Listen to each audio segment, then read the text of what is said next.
What a pleasure this conversation is going to be. It's not every day that you have a chance to interview former captain of the Montreal Canadiens, three-time Stanley Cup champion, 18 or 19-year career in the National Hockey League. We're going to get it right when I talk to you in a second. Guy Carbonneau, how are you? I'm doing good, Tony. Just glad to be there. Thanks. I appreciate it, Guy. Listen, I said 18 or 19 years because when you debuted in 81, you played 2 games with the Canadiens. Is that considered a year in your career or not? I guess so, because like I do the same thing with everybody when they ask me about my career. I don't know if I should say 18 or 19, because in every papers or every on my hockey cards, or every time there's something that they talk about myself, they say 19 years, like 19 years in the NHL. But really, it's really 18 full season. But like you said, 1 year I played 2 games, and I'm glad. It just makes me look good. Guy, we have so much to talk about. All right. Based on what we're hearing, the Canadiens are in their second round of interviews for the vacant Habs GM job, which started off with give or take about 10 candidates. We're hearing that list is going to be reduced to probably half for round 2. I have to ask you, were you ever asked if you wanted to be part of the process or if you wanted to be interviewed? No, I've never received a phone call or an email to see what my interest was. It's not something that I would say no to. I think but being the GM is a huge job now. Involves a lot of things. It's time consuming. And I'm going to be 62 years old soon. I love the hockey game. I love to be involved in those things. I'm not sure. I think it would be a lot better helping or as an assistant GM, like I did in the past with Bob Gainey or Reginald when I was here, or Doug Armstrong when I was in Dallas. I'd like to be involved at some level. I live in Montreal. I played for Montreal. I've been a captain in Montreal. I coached. I did a lot of things, and I really enjoyed being part of those groups. But it is what it is. If you look at not just in Montreal, but everywhere in the NHL or even in different sports, who is getting hired at a higher level kind of decides who's going to be around them at a lower level. So it's still an old boys network. Yes, it is. All right. I look at what Jacques Lemaire's been doing. Yep. At one point, he got a little older. He got a little tired. He got a little fed up. He didn't want to coach anymore. He did want to help out in some capacity. And he serves as a senior advisor to Lou Lamoriello. Yep. That sounds like a job that could be right down your alley. That could be tailor-made for you. Yeah. But well, I think we talked about that, a couple of months ago when Mark got let go and they were going to kind of hired Jeff Gorton came along, and I think they were starting to talk about putting a group together to decide who's going to be the next GM. And I think, we talked with some friends, and I think it would be a good idea to have that kind of group permanently around the team. So not to decide who's going to be traded or who's going to play on the ice, but when you have kind of tough decisions, we talk about Logan Mailloux. I think it was a mistake. I don't know who decided to do that at the top, but I'm sure once that question happened, if we had that group around, they probably would have went a different way. So when Marc Bergevin was hired to be the GM of the Canadiens back in May of 2012, he was asked if he was going to lean on Serge Savard as sort of an advisor. Yeah. And he said that it was a conversation that he would like to have at some point. I don't know if he ever had it. It doesn't look like it panned out. Yeah. What you're saying is Bob Gainey is part of the panel. That is overseeing the interviews along with Jeff Molson, Michael Anlauer, and Jeff Gordon. And so you're saying that Bob Gainey should be maybe an advisor to Jeff Gordon and the general manager going forward? And if you were part of that panel, that you should be, or if they put up a panel, they should have an advisory board, is what you're saying? Well, I mean, you see that more and more often in sports. I think, not just hockey, but the whole business of sport is getting huge. There's too many things. There's too many levels. I think one guy was able to do everything in the 80s or 70s. If you look at behind the bench now, when I started to play, there was maybe 2 coaches behind. Now there's like 5 or 6. So it's the same thing at the top level. I think there's so many hard decisions. I've been part of a draft. I've been part of looking, going scouting, looking at kids, and it's so hard to look at a kid at 16 or 17 years old and decide what they're going to do in 2 or 3 or 4 years. So I think you don't want to have too many people, but I think you need more than one people to make those decisions. I think that's the toughest job in hockey, Guy. The job of the amateur scout, projecting what a player would be. It would be easy if you just take a look at the player today and say he's better than that player, so that's the player I'm going to choose. But if you project, which is what most scouts do, because everyone develops at different times, that's very hard. It is really hard, and the thing that make it tougher too is you get Europe, where you can draft kids at any age. Here in Canada, there's 3 leagues: Quebec, Ontario, and out west, and you have to make a decisions at 18 years old. And then once you get not at 18, but you can draft a kid at 19, but you have 2 years to make a decision on him, or else you lose his rights. You draft a kid in the NCAA. They can be 18, they can be 19, they can be 20. You still have 4 years to go and wait for them, so they have time to mature. Like Jordan Harris. Exactly. So I think that's the part that's really unfair for the junior hockey in Canada. And like you said, if you go see, and most of those leagues, they play Friday, Saturday, Sunday. If it happens that you see a kid on Saturday or Sunday when he has 3 games in 3 nights. And then he has a traveling, and sometimes you don't see the top end of that kind of player. So you have to be there often, and it's so hard because a lot of those scouts travel a lot. They go everywhere in Canada, everywhere in the States, everywhere in the world. So it's tough to see just 1 or 2 kids all the time. I find this mind-boggling, though. A lot has been made about the Canadians drafting or lack of drafting players in Quebec, or players from the Quebec Major Junior Hockey League. They promised a better coverage in Quebec and in the Quebec Major Junior Hockey League. It seems to me that more could have been done in terms of, why can't they just hire more scouts? I mean, yes, there's salaries to pay, but there's no salary cap on scouts. No, there's none. And I think that's one thing that's coming back all the time. Like, they're the only team now in Quebec. The Nordiques is not there anymore. So, there is no way they shouldn't let one guy go by. I understand that they can't draft everybody. There's only 7 rounds now. There's only maybe, depending on the year, you probably get 6 or 7 picks to about 11, 12 picks. So obviously, if there's 10 or 20, 15 kids in Quebec, you can't draft them all. You can't draft them all in the first round all the time. It's not that I understand, but there's enough guys around in the NHL right now that were not drafted. You cannot pass on one of those guys. I mean, you should have an eye on them, know who they are. Again, you don't have to invite them all, but it happened too much in the past, and I hope at one point, it's going to get better. We keep saying this, and I'm not saying that in the 80s we were right. Like, we won in '93, we had 13 or 14 guys from Quebec. It would be tough today, but we always talk that it's hard to play in Montreal.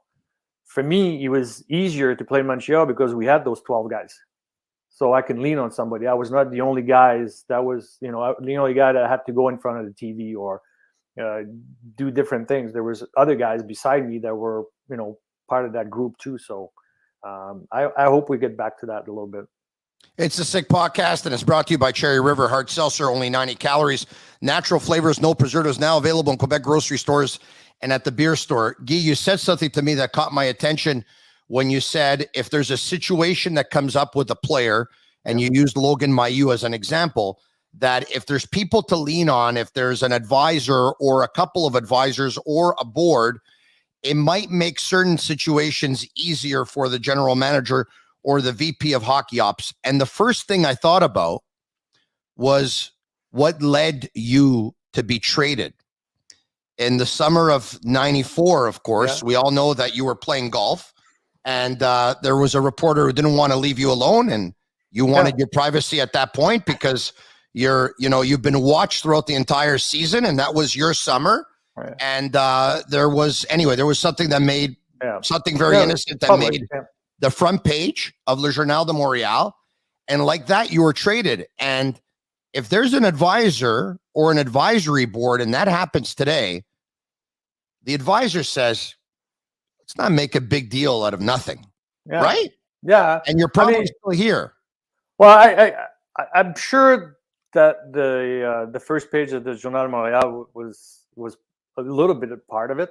I hope it's not the part. I was 33 years old at the time.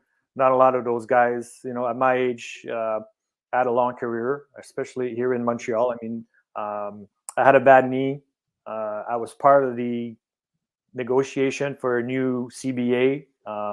So I'm sure that the organization didn't want to see my face the whole 3-4 months in the paper all the time. But I mean, like you said, like if there was somebody there to help me, and I went to see the administration, and I said, I'm sorry, I shouldn't have done that. It was stupid, blah blah blah. But I'd like to read or write a letter of apologies to the people because, the Guy, if I can, who did you say that to? Who did you have that conversation with? I'd rather not say, but okay. Is this, the finger was not telling the people to, I don't want to talk about, don't talk to the people, blah, blah, blah, I have my rights. It was just that guy. Yeah, you were telling him to buzz off. Leave me alone. I'm playing golf. Exactly. And if there was a group at the top that, we could have sat there and discussed, if the solution was to trade me, then it would have been easier to take. The same thing with Patrick Roy. What happened to Patrick when he went to, when he turned around after Mario pulled him back, if there would have been a group there, Patrick Roy would have probably finished his career in Montreal. Because he came back the next day thinking, everything is going to be okay. And they said, no, just go back home and we'll tell you when you traded. So, I mean, it's situations sometimes like that, if you have people that can talk about it and discuss it, it would make a little bit more sense. Not that it would be or fix everything. I hear you. You and I are going to have a very passionate discussion now. You ready? Because you just brought up a name.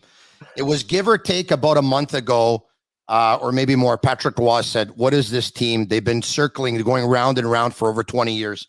Yep. What do they have to lose to give me a shot? I saw on RDS, you made a passionate plea for your former teammate. You went to bat for him and said, and you endorsed him. All right. Yep.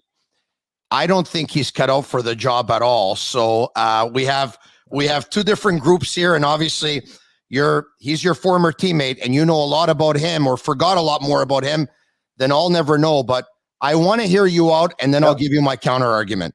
Why Patrick Roy for GM? And after you answer that, do you think he really is in contention? Why? I think he's got the passion. He knows the market. He knows what he's doing. He's been doing it for, I think he's coached the Rampart for 12 years, 14 years. He's coached in the NHL. He was an assistant. He's been a GM there in Quebec. Does he know everything? No. But then Marc Bergevin knew everything when he came in. Was Julien Brisebois knew everything when he went to Tampa. No. Mathieu Darche, if he's picked. Does he know everything? No, Nope. nobody knows everything. This change, that business changes weekly, monthly, yearly. But I know he is passionate about that. He wants to win. He'll do everything in his power to win. People think that he's a hothead. He's not a hothead. He wanted to win. Like, I did some stupid thing when I played because I hated to lose. Well, as much as I hated to lose, he was worse than me. And he was a goalie. And, if I made a mistake behind the opposite net, nobody give me crap. But him, there was nobody to, if you make a mistake, it's a goal. So, he's been through a lot, but I just think we need this. We need that passion back. And I'm not saying that Mathieu Darche or Daniel Briere can do it, or the two girls, Castonguay and Sauvageau are not able to do that, to bring that back. But I know Patrick has that. That's a fact. I will give you that 100%. But this is what we also know. There's a couple of things we know.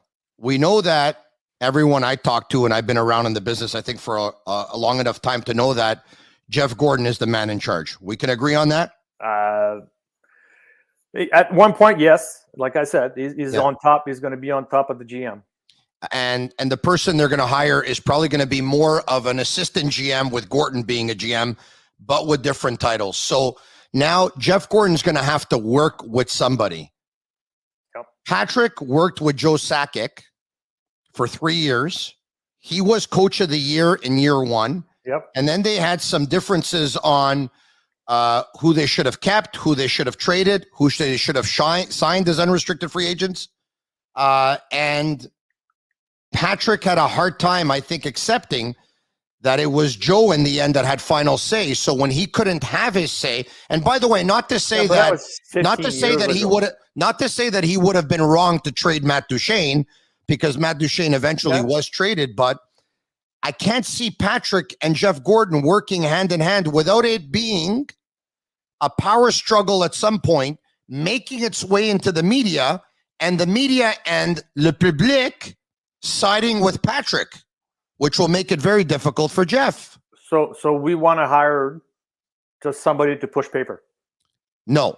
Or I do want Jeff Gordon to be challenged. Somebody's going to go on stage and say, okay, with the first round pick from the Montreal Canadiens, we're going to draft this kid.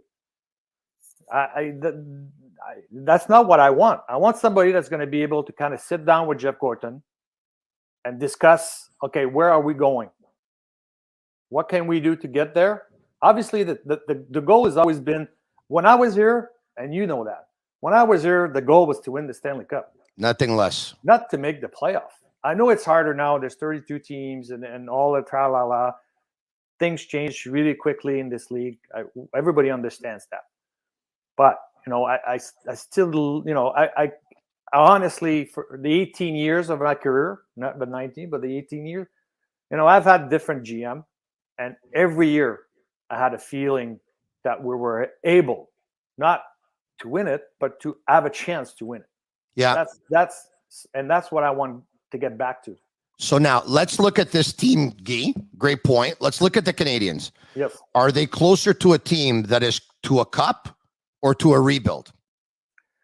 I've been thinking about this for a while now, and maybe, I think if you would ask me the question about a month or 2 months ago, I would have said probably try to rebuild it. But I look at the players that they have and all the contracts that they have, it'll be impossible to rebuild. And what if they can move them? Well, I still think, I'm hopefully, and that's always going to be the same thing. If Carey Price comes back healthy, he can give us another 3, 4, 5 years of really, really good hockey. Not as good as he's played before because of the law of physics, right? Age, injuries. All we need is to have him in 2 months period, just like last year. But then we need to have. I think where the mistake was made, and it's easy to say now. I'm not saying that Mark didn't do the good job, but I look at hockey now, and like in the past, you can build a team, 10, 12, 15 years. take your time. You miss a piece, you go get them. Now it's, when you're there, go. Because in 3 years, 2 years, 4 years, you don't know what's going to happen. But that's what Mark tried last year. He went all in. Well, He put all yeah, his- but like when they traded PK Subban yeah, for Shea Weber. yeah. Shea Weber was still in the prime of his game. Carey That's when- Price was still in the prime of his game. That's when they had to go all in. The message, exactly. Me, when they made, I like PK. I still think that he had he could have been better, but I liked him. But when you make a trade like that, gosh, go. Don't wait. Yeah. You have the best goalie in the NHL, probably in the world at that time.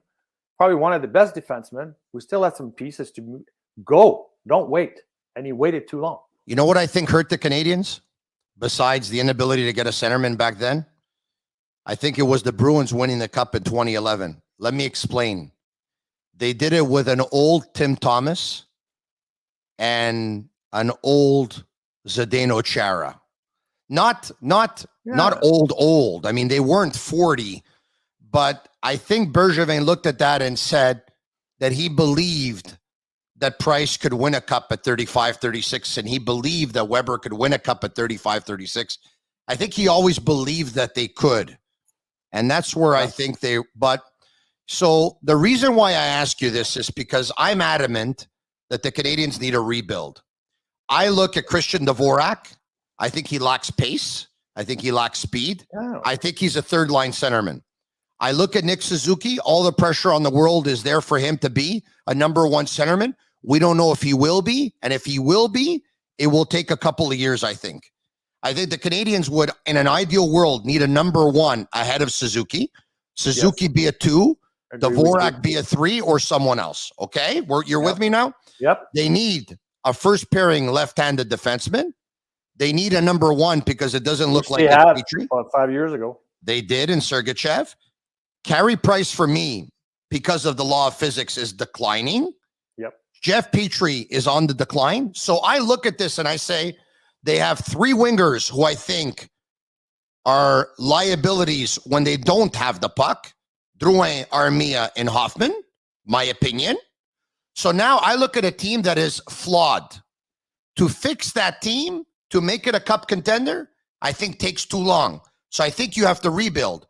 You just told me that Patrick Waugh hated losing more than you. How could he be the GM of a team that might rebuild? Because Not a fit. I understand that, but every team starts at somewhere.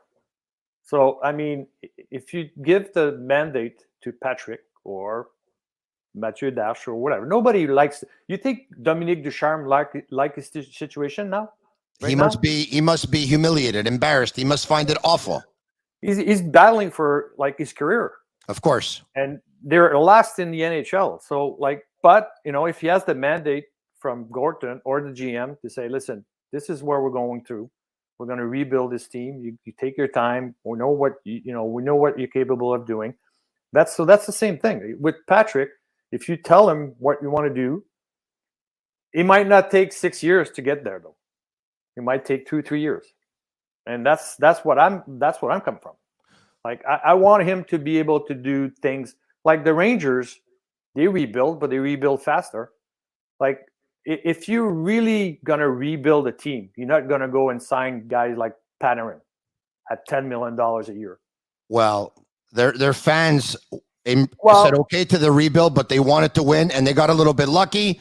So Panarin wanted to sign there. Fox wanted to sign there. I understand they won the lottery with Lafreniere, Kako second, so it accelerated things. They got a little lucky. Well, everybody needs to be lucky. Kucherov in Tampa. Yeah. Palat, guys My like wife. that. I mean, my wife is lucky. no, exactly. So everybody needs to be lucky at one point, but you make your own luck. I mean, anyway, for me, like I said, I look at all the candidates.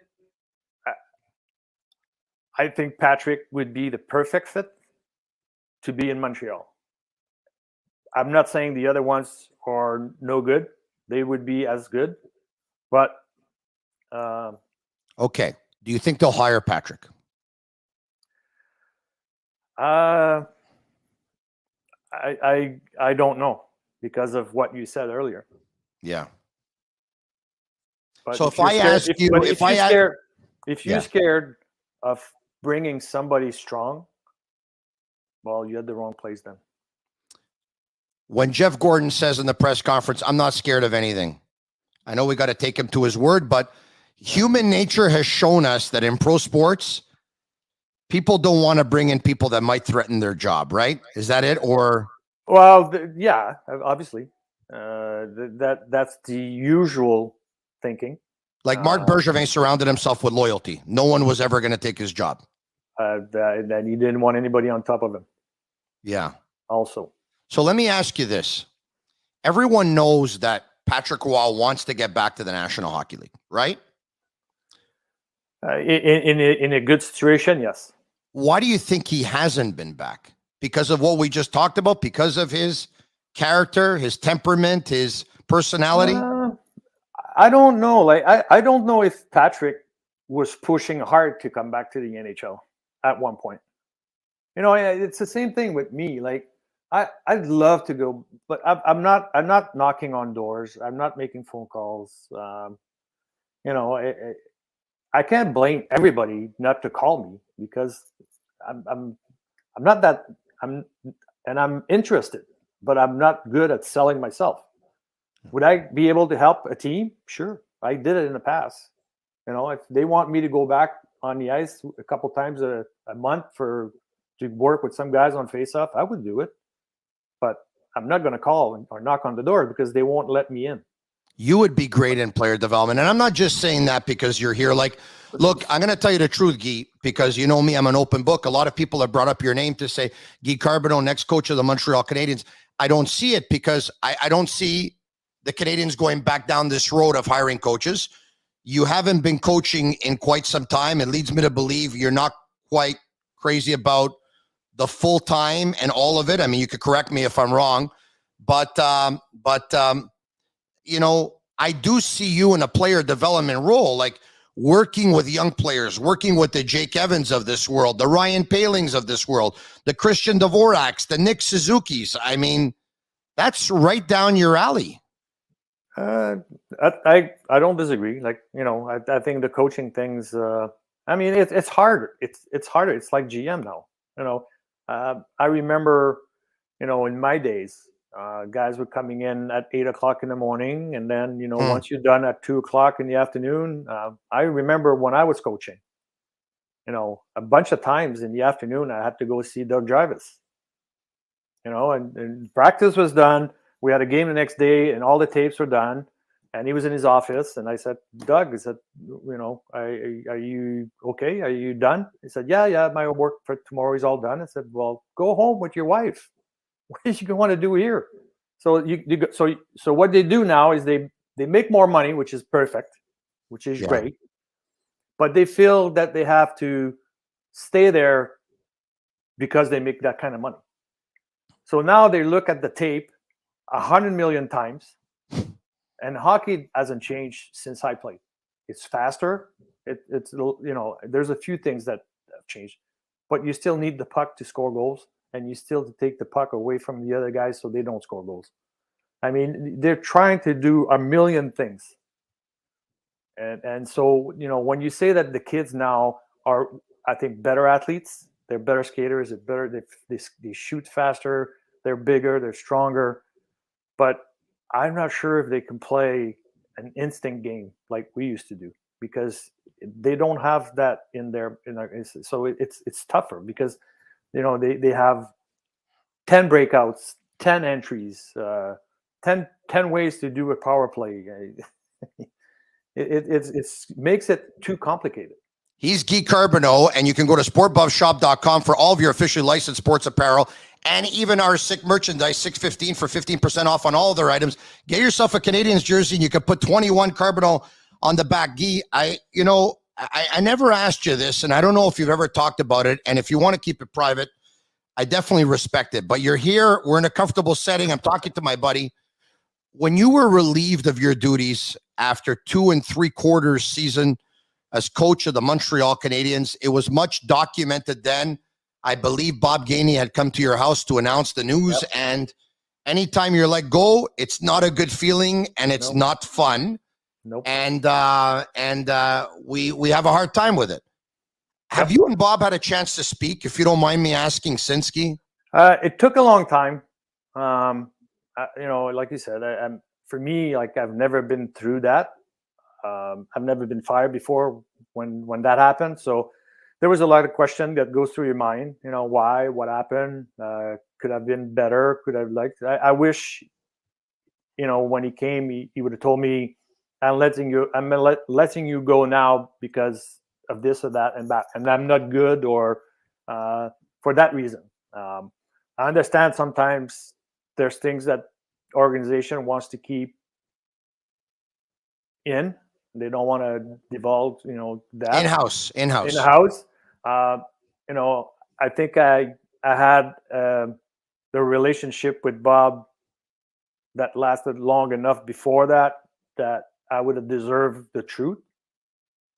So I was really frustrated with everything. So we didn't talk for a long period of time. We're talking now. I haven't heard the reason why I got fired, but I'm happy. I'm happy to hear you guys are talking. For me, no. Guy Carbonneau and Bob Gainey used to play together, line with my buddy Knuckles, and I'm happy to hear you talking. It was the same thing with Serge. The reason why Serge was the GM when I got traded to St. Louis. He didn't tell me why. I think there was a little frustration between us for a long period of time. 4, 5, 6 years ago, I can't remember how long, but we started to talk again, and now I wouldn't be shy to take the phone and call him. So I understand. Like we're all hothead. We all have our egos. That's the reason why we do this sports. There's if you can't make it to the NHL without having something inside, and I had that, and so those guys. But life is short.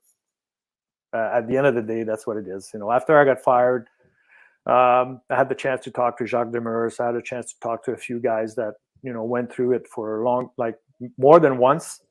And they told me the same thing. I said, you know what? It's done. It's done. Don't look further than that. Enjoy your life. Take advantage of what you have now. And that's what I'm going through it now. And even I gave it to you on the radio every now and then. And look, life is short. You're on the podcast with me, and we're talking. Et on est des bons chums aujourd'hui. That's on est des bons chums. All right. We even share a mutual friend, Donnie King. Yeah, Donnie, yeah. Hey, Guy, in ending, I have to ask you something, and we'll end on this.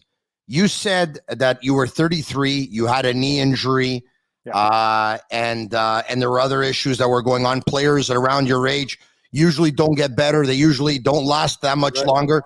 You went on to play 1 more year in St. Louis and 5 more years in Dallas, and you won the Cup with Dallas in 1999. How did you last that long? What's your secret? Do you eat your spinach every day? No, I mean, I think I learned to know my body a little bit more. Since then I had my 2 hips replaced. So at the end of my career, I kind of had some problems with my hips. I thought it was my groin, but finally I found out that it was my hip. So I changed my training in the summer, less impact, a little bit more speed and things like that. And, I had some good discussion with Ken Hitchcock in Dallas. He was just always the same thing. He couldn't promise me every year, if he had a spot for me. And all I said, listen, just bring me to training camp. I'll make sure that, don't worry about me. I knew once I was on the ice that I will be able to kind of take my spot. But, we had some good discussion. For me, the most important thing at that age was the games. And that's what I told him. For me, I just want to play the games. If I can't practice one day, don't be mad if I say, I don't feel like practicing. Or in the morning, the morning skates, I don't want to do them. I want to save myself for the games. So we had good discussions like that. And, I also play for a good team. So that helped. my captain, Guy Carbonneau, my captain growing up when I was a big Canadian fan, bigger than ever. I saw the 86 Cup, and then I went to the parade, and I watched the 93 Cup, and I went to the parade. And I know I said it was the last question, but I actually now think of it. I have one more, and that'll be it. If Nick Suzuki is the next captain of the Montreal Canadiens, you as a former captain, are you worried that he's too young for this market, or when it comes to leadership, there's no age? Well, I mean, for leadership, there's no age, but you need the right person. If you look at Steve Yzerman, I think he was 19 years old. I think Sidney Crosby was no doubt. But there is some guys that are not cut off for that. So I see Nick on the ice. He's getting better. He's going to get better. But I don't know him personally. I don't know what kind of kid he is. I don't know what kind of influence he has on players. Today is a little different. You need to make sure that you put the right guys at the right time. And I'm not sure if he's ready. So I won't give you my okay for that one. I will wait a little bit. But I'm